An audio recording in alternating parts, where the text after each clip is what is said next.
Infidelity destroys relationships every day. Most couples walk away with broken hearts, divided families, and years of emotional scars. But every so often, betrayal becomes something far darker. A single moment where humiliation overwhelms reason, where love transforms into obsession, where heartbreak ends in homicide. On a July evening in 2002 outside an upscale hotel in Houston, Texas, dozens of people watched in horror as a luxury Mercedes accelerated toward a man walking through the parking lot. The driver didn't lose control. She didn't mistake the accelerator for the brake. Witnesses would later say she aimed directly at him. She struck him.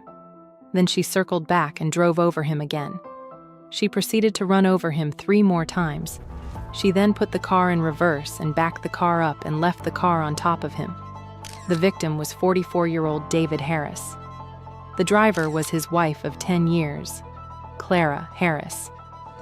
To many people, the story seemed almost impossible to reconcile.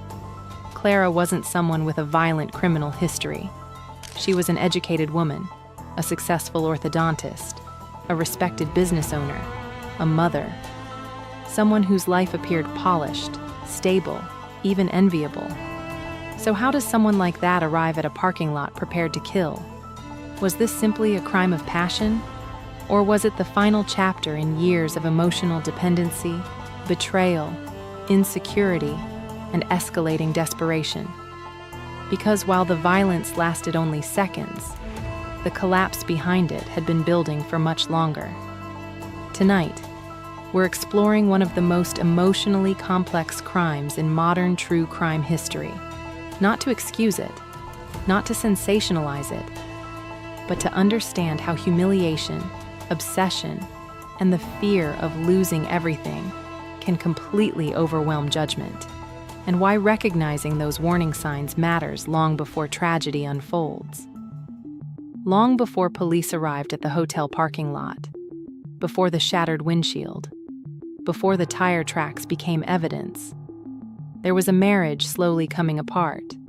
Clara and David Harris projected success. They owned a thriving orthodontic practice together. Financially, they appeared comfortable. Professionally, they were admired. From the outside, they looked like a couple who had built the American dream. But appearances rarely reveal emotional reality. Investigators later learned the marriage had become increasingly strained. David had begun an affair with his secretary. For Clara, the discovery wasn't simply about infidelity. It represented something much larger. The collapse of an identity she had invested years creating.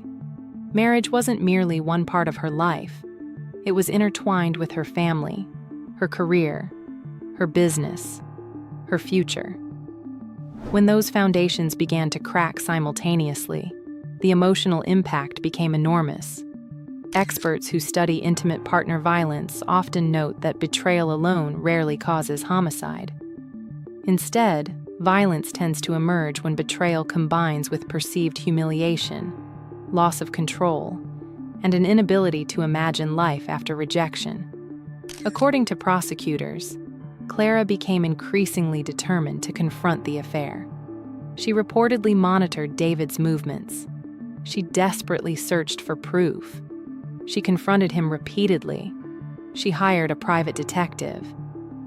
Each discovery appeared to deepen the emotional wound rather than provide closure. There is an important distinction between grief and obsession. Grief slowly accepts reality. Obsession refuses to. When someone cannot emotionally separate their identity from another person, every rejection begins to feel existential. It's no longer, my marriage is ending. Instead, it becomes, my entire life is ending. Witnesses and testimony later suggested Clara cycled through hope, anger, pleading, confrontation, and despair.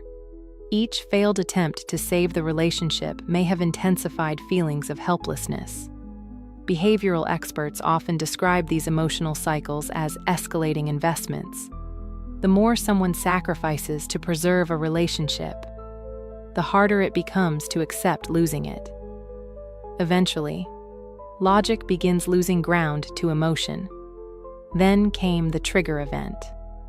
On July 24, 2002, Clara learned from her private detective that David planned to meet his mistress at Houston's Nassau Bay Hilton, the same hotel that the couple had celebrated their wedding at 10 years earlier. Rather than walking away, she went there, and she didn't go alone. Their teenage daughter was in the vehicle with her during parts of the confrontation, an element of the case that added another devastating layer to the tragedy. Inside the hotel, emotions boiled over. Accounts presented during trial described Clara confronting both David and the woman he was seeing. The confrontation became chaotic. Security became involved. Eventually, David left the hotel, but emotionally, nothing had ended. If anything, everything had reached its breaking point. Psychologists often describe moments like these as acute emotional crises. The individual experiences overwhelming humiliation, rejection, rage, and panic simultaneously. Time seems compressed. Future consequences become psychologically distant. The only thing that feels real is the emotional pain of the present moment. Prosecutors argued this emotional storm culminated in deliberate violence. Defense attorneys painted a different picture. They suggested Clara had been emotionally devastated and acted in an explosive state rather than through calculated planning. The jury ultimately had to determine where intense emotion ended and criminal intent began, regardless of legal arguments. One reality remained undeniable. David Harris was walking through that parking lot. He never made it home. In crimes involving dramatic emotional confrontations, public attention often shifts almost entirely toward the offender. The victim slowly disappears from the story. David Harris became known primarily as the cheating husband. But no human life can be reduced to its worst decisions. David was a father, a dentist, a business partner, someone who had built a successful career over decades. Friends described him as intelligent and ambitious. His relationship with Clara had once represented hope.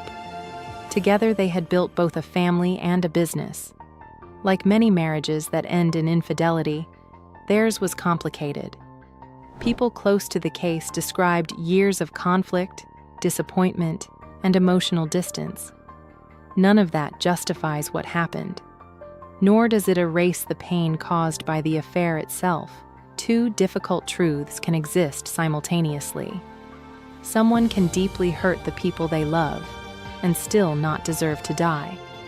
Perhaps the greatest victims beyond David himself were the children. They lost their father. Their mother went to prison. The emotional devastation extended far beyond one violent afternoon. Entire families were forced to rebuild their lives around trauma. The affair had already fractured the family. The homicide permanently destroyed any possibility of healing. That is often the hidden tragedy in domestic homicide. The violence never affects only two people. It ripples across generations. Children, parents, friends, co-workers. Entire communities become unwilling participants in the aftermath. The investigation moved quickly. The parking lot was filled with witnesses. Many had seen the incident unfold in real time. Physical evidence left little ambiguity. Investigators documented tire marks, vehicle damage, blood evidence, eyewitness testimony. Prosecutors argued the evidence showed intentional murder. Several witnesses testified Clara accelerated toward David, struck him, then drove over him again while attempting another pass. The defense acknowledged Clara caused David's death, but argued her emotional state was central to understanding what happened. The trial became a national media spectacle. Television audiences watched as attorneys debated not simply what Clara did, but why she did it. The case reignited public discussions surrounding crimes of passion. Could overwhelming emotional trauma significantly impair judgment? Should betrayal mitigate responsibility? Or does focusing too heavily on emotion risk minimizing deliberate acts of violence? Ultimately, the jury found Clara Harris guilty of murder. She was sentenced to 20 years in prison. Years later, after serving 15 of the 20 years she was sentenced to, she was granted parole under strict conditions. Even after the legal process ended, debate surrounding the case continued. Some viewed Clara primarily as a cold-blooded killer. Others saw her as someone whose emotional world collapsed catastrophically. Reality may be more uncomfortable than either narrative. Human beings are capable of extraordinary compassion and extraordinary violence, sometimes within the same lifetime. Psychologists studying intimate partner homicide consistently identify warning patterns that appear across many cases.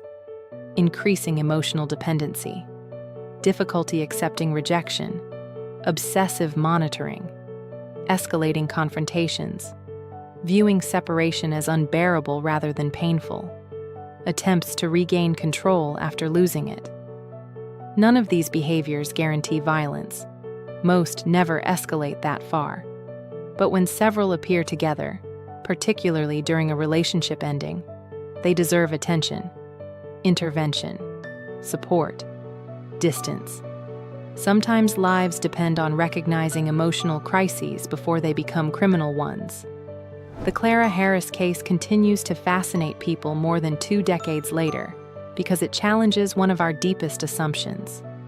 We want to believe killers look different, that violence belongs to strangers, that successful, educated people somehow exist outside the boundaries of catastrophic emotional collapse.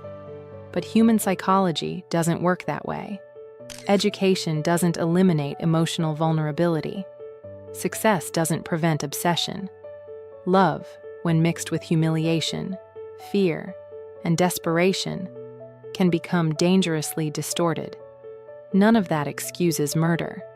It simply reminds us that emotional crises deserve to be taken seriously, long before they reach irreversible consequences. David Harris lost his life.